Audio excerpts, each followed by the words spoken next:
ఓం సాయిరామ్. శ్రీ సచ్చిదానంద సమర్థ సద్గురు సాయినాథ్ మహారాజ్ కి జై. మన సాయి కుటుంబ సభ్యులందరికీ నమస్కారం అండి. ఎలా ఉన్నారు, ఏం చేస్తున్నారు? మీరందరూ కూడా సంతోషంగా, క్షేమంగా, ఆరోగ్యంగా ఉండాలని, సాయినాథుని యొక్క ఆశీస్సులు మనపై ఎప్పుడూ ఉండాలని మనస్ఫూర్తిగా ఆ సాయిని వేడుకుంటూ ఈరోజు వీడియోను మొదలు పెడుతున్నాను. ఇక ఈరోజు వీడియోలో బాబాగారి సందేశం ఏమిటి అంటే, బిడ్డ, చూడగానే నా చేతిని తాకి చూడు. అలాగే నువ్వు వినబోతున్నటువంటి మనసారా నువ్వు ఈ సాయి రూపాన్ని నీ మనసులో నింపుకో. తరువాత నువ్వు వినబోయేటటువంటి శుభవార్త గురించి తెలుసుకో అంటున్నారు. మరి ఈ సందేశంలో ఉన్నటువంటి అర్థమేమిటో తప్పక తెలుసుకుందామా మరి? అంతకన్నా ముందు మన ఛానల్ను కనుక ఎవరైనా కొత్తగా చూస్తున్నట్లయితే ఛానల్ను సబ్స్క్రైబ్ చేసుకొని వీడియో కనుక నచ్చినట్లయితే లైక్ చేసి సపోర్ట్ చేయండి ఫ్రెండ్స్. బాబాగారి సందేశం ఏమిటో తెలుసుకుందాం. నీ మనసులో ఉన్నటువంటి అనుమానాలన్నీ కూడా చెరిపేస్తాను. మనసారా ఈ సాయి రూపాన్ని నీ గుండెల నిండా నింపుకొని ఒక్కసారి నా చేతిని తాకి చూడు. అలాగే నువ్వు వినబోయేటటువంటి శుభవార్త గురించి కూడా ఇప్పుడే తెలుసుకో. నీకొక అవగాహన వచ్చే విధంగా చేస్తాను.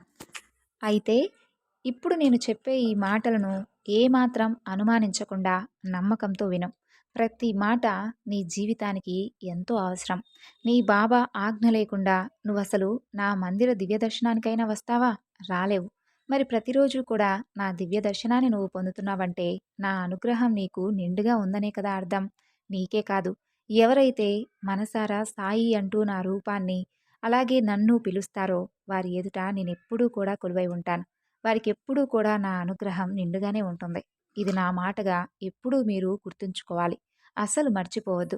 నా ఆజ్ఞ ఉంటేనే మీరు నా దర్శనానికి కానీ, నా పేరును కానీ ఇష్టపూర్వకంగా పిలుస్తూ ఉన్నారు. ఇక నువ్వు అడిగేటటువంటి, నువ్వు దిగులుతో ఉన్నటువంటి కారణం ఏమిటో నాకు తెలుసు. పత్రాలతో కూడినటువంటి ఒక పని కొంత ఆలస్యం అవుతుందని ఎన్నో రోజులుగా చింతిస్తూ ఉన్నావు కదూ! వాటి గురించి ఎన్నో ఇబ్బందులు ఎదురవుతున్నాయని, దానికి తగినటువంటి పరిష్కారాన్ని చూపమంటూ వేడుకుంటున్నావు. తప్పకుండా నీకు ఒక మంచి పరిష్కారం అయితే తెలియజేస్తాను. తరువాత నీకు తప్పకుండా విజయం ప్రాప్తిస్తుంది. అయితే ఓపికగా వేచి చూశావు. నిజంగా అందుకు ధన్యవాదాలు. ఎందుకంటే మనిషికి ఉండవలసినటువంటి లక్షణమే ఓపిక. ఆ ఓపిక నీలో చాలా నిండుగా ఉంది. ఎక్కువగా నిరాశ చెందలేదు. కాకపోతే అనుమానం అనేటటువంటి పెనుభూతం నీలో రోజురోజుకు ఎక్కువైంది. అది జరుగుతుందా? లేదంటే అసలు నాకు దక్కవలసింది నాకు దక్కుతుందా? అనేటటువంటి అనుమానం నీలో ఎక్కువైపోవడం వలన, దానివల్ల వచ్చేటటువంటి కోపం, బాధ నీలో నిండుగా ఎక్కువైపోయాయి. కాబట్టే బాధపడుతూ ఉన్నావు. నేను అర్థం చేసుకోగలను. కొన్నిసార్లు మీకెదురయ్యేటటువంటి పరిస్థితుల వలన మీ యొక్క కొన్ని కొన్ని మార్పులు, అలాగే మీ మనసులో కలిగేటటువంటి బాధలు, వాటికి మీరు ఏ విధంగా అయితే వాటిని ఎదుర్కోలేక మీరెంత బాధపడుతూ ఉంటారో నేను అర్థం చేసుకోగలను. నీ ప్రార్థనను మనసారా విన్నాను. నీ జీవితం ఇప్పటి వరకు కష్టసాధ్యంగానే ఉంది, ఒప్పుకుంటాను. చాలా సవాలుతో కూడినటువంటి జీవితాన్ని నువ్వు ఇప్పటి వరకు పొందావు. దాని నుండి బాగా జయించావు. అలాగే నీకెదురైనటువంటి ప్రతి సమస్యను ఎదుర్కొన్నావు. అయితే ఆ సమస్యను నువ్వు ఎదుర్కొనేలా చేసిందెవరు? నీ సాయే కదా! ఇది నువ్వు నమ్మినా, నమ్మకపోయినా ఇది నిజం. నువ్వు ఎక్కడ ఉండి పిలిచినా కూడా నేను పలికాను. ఆర్తితో అడిగితే నేను తప్పకుండా ఇచ్చాను. అసలు నేనివ్వనిదంటూ ఏముంది చెప్పు? అయినా నా భక్తులకు ఇవన్నీ కూడా నేను ప్రత్యేకించి మరీ చెప్పుకోనవసరం లేదేమో! అది వారికి తప్పకుండా పూర్తిగా అవగతం అవుతూ ఉంటూనే ఉంటుంది. అసలు మీకోసం మీరు కోరుకోవాలే కానీ, నాపై నమ్మకాన్ని మీరు దృఢంగా ఉంచుకోవాలే కానీ, ఎప్పటికీ కూడా నాకు మీ గుండెల్లోనే స్థానం ఏర్పాటు చేసుకొనుంటాను తెలుసా? అసలు నీకేం కావాలన్నా నన్నడిగావు కదా! ఇంకా దాని గురించి ఎందుకు అనుమానపడటం? లేదు బాబా, అనవసరంగా, అక్రమంగా నా నుండి లాక్కున్నటువంటి పత్రాలు, నాకు దక్కవలసినటువంటి నా ఆస్తులు వేరెవరో తీసుకొని, వారు కేవలం స్వార్థపరంగా, అలాగే కుట్రలతో వారు నన్ను అనుమానిస్తూ, అవమానిస్తూ, నన్ను నా కుటుంబాన్ని ఎన్ని ఇబ్బందులు పెట్టారో కూడా నీకు తెలుసు. అయినప్పటికీ వారిని నువ్వేమీ కూడా శిక్షించకుండా, వారిని మాత్రం చాలా సంతోషంగా రక్షిస్తూ వచ్చావు. నన్ను మాత్రం ఇన్ని సంవత్సరాల నుండి ఇబ్బందులు ఎదుర్కొనే పరిస్థితి తెచ్చావు.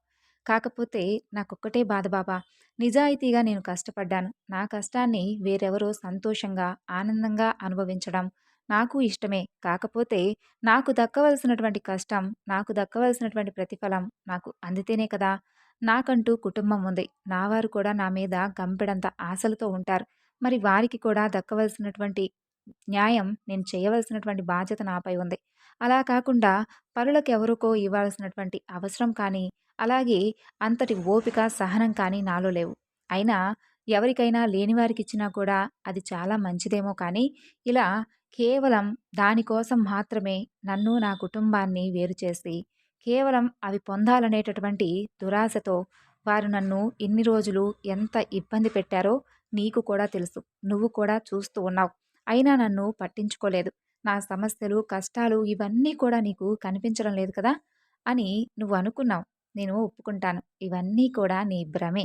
నిన్ను నా వైపు అడుగులు వేసేలా చేసిన రోజే నీకున్న భారం మొత్తం నేనే మోసాను. నువ్వది గమనించలేదు. వేలు పట్టి నడిపించినటువంటి నీ తండ్రిని, నీ గురువైనటువంటి నీ సాయిని ఇంతగా అనుమానించడం తగునా? నిన్ను బాధపెడుతున్న వారు సంతోషంగా ఉంటున్నారు. అలాగే నీ కుటుంబాన్ని బాధపెడుతున్నారు. అలాగే నీకు దక్కవలసినటువంటి ఆస్తులను వారు చేజిక్కించుకుంటూ, అలాగే నిన్ను, నీ కుటుంబాన్ని పతనం చేయాలని ఉంటున్నారు. అదేగా నువ్వు అడుగుతుంది? వారు మాత్రం సంతోషంగా నీ కళ్ళెదుట కనిపిస్తున్నారు. అంతేగా? చూస్తూ ఉండు. ఎప్పుడైనా సరే చెడు ప్రస్తుతం అందరికీ కూడా ఆనందంగా ఉన్నట్లుగా కనిపిస్తుంది. కాకపోతే ముందు ముందు రోజుల్లో వారికి ఎదురయ్యేటటువంటి సమస్యలు కానీ, లేదంటే వారు దేని గురించి బాధపడవలసినటువంటి పరిస్థితి ఎదురవుతుందో మీకెవ్వరికీ తెలియదు. కాలం ప్రతి ఒక్కరికి సమాధానం చెప్పే తీరుతుంది. నీకు నేను అభయం ఇస్తున్నాను. అంతా సవ్యంగానే జరుగుతుంది. నీకు దక్కవలసింది నీకు తప్పకుండా దక్కుతుంది.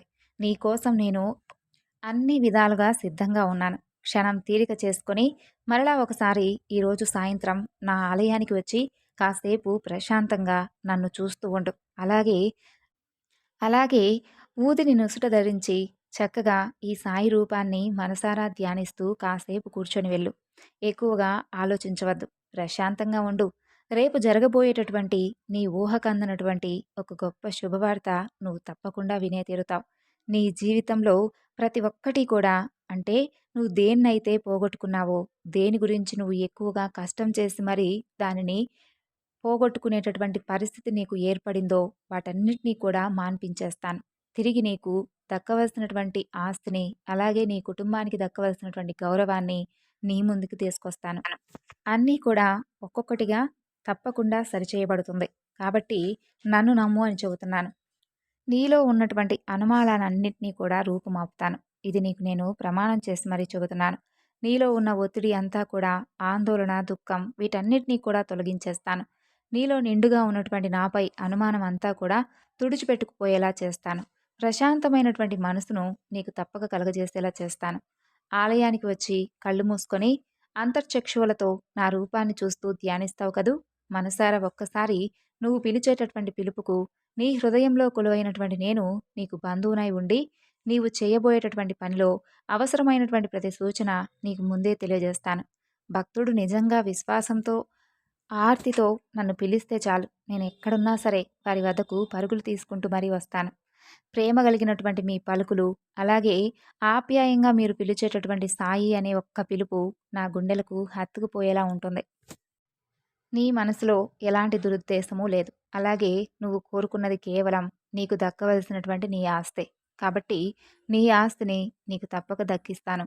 పత్రాలతో కూడినటువంటి పని విజయవంతమయ్యేలా చేస్తానని మరొకసారి నీకు మాటిస్తున్నాను.